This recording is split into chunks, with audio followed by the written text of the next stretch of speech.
ராமலிங்க அடிகளார். ராமலிங்க அடிகளாரை பற்றி எந்த கேள்வி கேட்டாலும் உங்களால் ஆன்சர் பண்ண முடியும். இந்த வீடியோவை மிஸ் பண்ணாமல் பாருங்கள், ஸ்கிப் பண்ணாமல் பாருங்கள். ராமலிங்க அடிகளாருடைய சிறப்பு பெயர் திருவருள் பிரகாச வள்ளலார். பெற்றோர் ராமையா சின்னம்மையார். மாவட்டம் மருதூரில் சிதம்பரத்திற்கு அருகில் இருக்குது அப்படின்னு சொல்கிறாங்க. இயற்றிய நூல்கள் பார்த்திங்கன்னா ஜீவகாருண்ய ஒழுக்கம், மனுமுறை கண்ட வாசகம். இது 2 நூல்களுமே உரைநடை நூல்கள். இந்த ராமலிங்க அடிகளாருடைய நூல்களை கேட்டு இதில் உரைநடை நூல்கள் எதுன்னு கேட்பாங்க. அதனால் ஞாபகம் வச்சுக்கோங்க. ஜீவகாருண்ய ஒழுக்கம், மனுமுறை கண்ட வாசகம், இது 2ம் உரைநடை நூல்கள். திருவருட்பாவில் 6 தொகுதிகளை இயற்றியிருக்காரு. வணங்கிய நெறி, சமரச சன்மார்க்க நெறி, இது கேட்டிருக்காங்க டிஎன்பிஎஸ்சி கொஸ்டினில். ராமலிங்க அடிகளார் வணங்கிய நெறி என்ன அப்படின்னு சொல்லி கேட்டிருக்காங்க. சமரச சன்மார்க்க நெறி.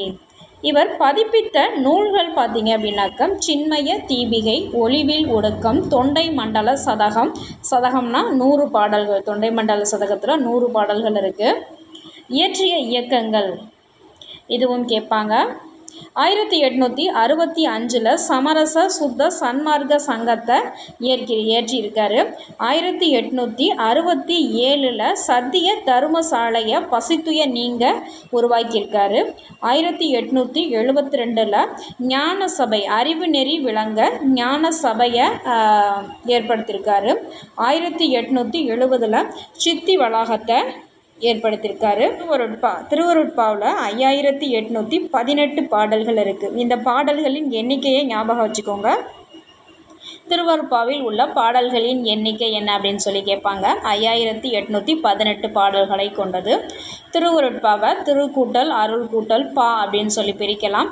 இறைவனின் திருவருளை பெறுவதற்காக பாடிய பாடல் என்றும், இறைவனின் திருவருளால் பாடிய பாடல் என்றும் சொல்லுவாங்க இந்த திருவருட்பாவை. வள்ளலாரின் பன்முக ஆற்றல் என்னன்னு பார்ப்போம்.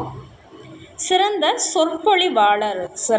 சொற்பொழிவாளர், கோதக ஆசிரியர், உரை ஆசிரியர், சித்த மருத்துவர், பசிப்பினி போக்கிய அருளாளர், பதிப்பாசிரியர், நூலாசிரியர், இதழாசிரியர், இறையன்பர், ஞான ஆசிரியர், அருளாசிரியர்.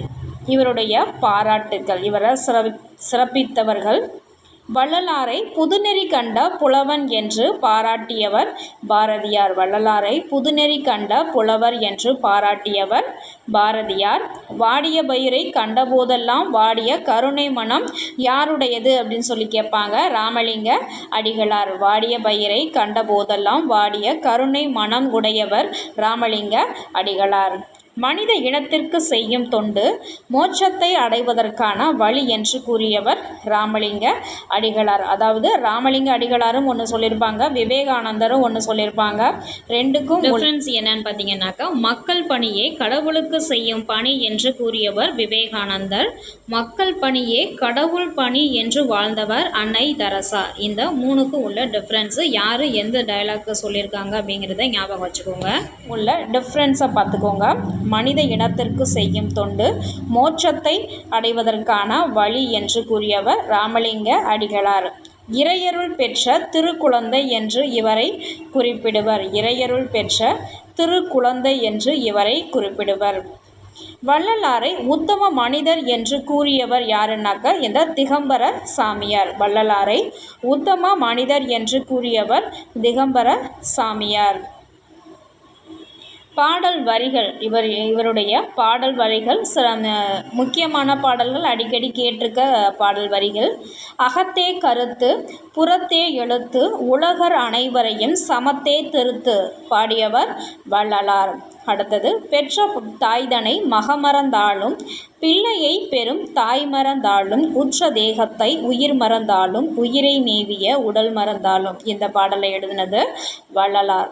இந்த மறந்தாலும் இந்த மாதிரி ரைமிங் வேர்ட்ஸ் வரும்போது வள்ளலார்னு நீங்கள் ஞாபகம் வச்சுக்கோங்க. இவருடைய படைப்புகள் பார்த்தீங்க அப்படின்னா, கந்த கோட்டத்து இறைவனை பாடிய பாடல்களின் தொகுப்பு தெய்வ மணிமாலை.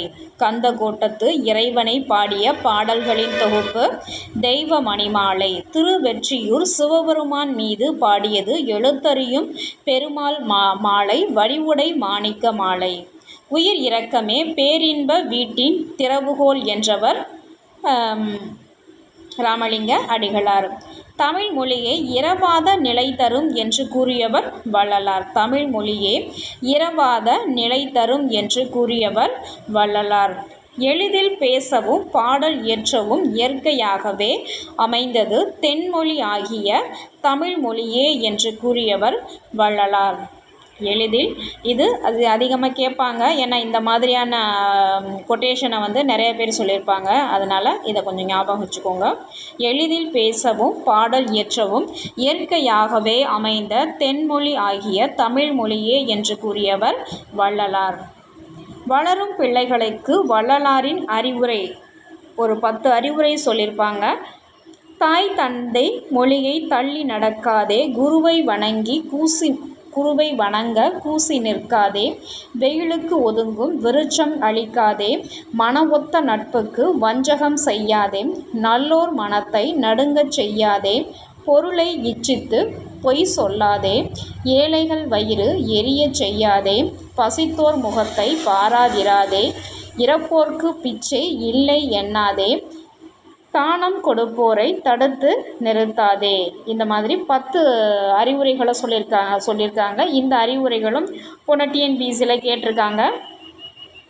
இன்னொரு வள்ளலாருடைய கொட்டேஷன், ஜாதியும் மதமும் சமயமும் கனிந்தே சாத்திர குப்பைகள் கலந்தே. இதை சொன்னது வள்ளலார். ஜாதியும் மதமும் சமயமும் கலந்தே சாத்திர குப்பைகள் கலந்தே. இதை சொன்னது வள்ளலார். இடையில சமங்கிறது கொஞ்சம் மிஸ்டேக்காக டைப் ஆகிருக்கு. ஓகே ஃப்ரெண்ட்ஸ், இந்த வீடியோவை மிஸ் பண்ணாமல் பாருங்கள். நீங்கள் எந்த கேள்வி கேட்டால் ராமலிங்க அடிகளாரை பற்றி எந்த கேள்வி கேட்டாலும் உங்களால் ஆன்சர் பண்ண முடியும். இன்னும் உங்களுக்கு தேவையான அனைத்து நோட்ஸுகளுமே நம்ம சேனலில் இருக்குது. விசிட் பண்ணுங்கள், சப்ஸ்கிரைப் பண்ணுங்கள், ஸ்கிப் பண்ணாமல் பாருங்கள். தேங்க்யூ ஃபார் வாட்சிங் ஃப்ரெண்ட்ஸ்.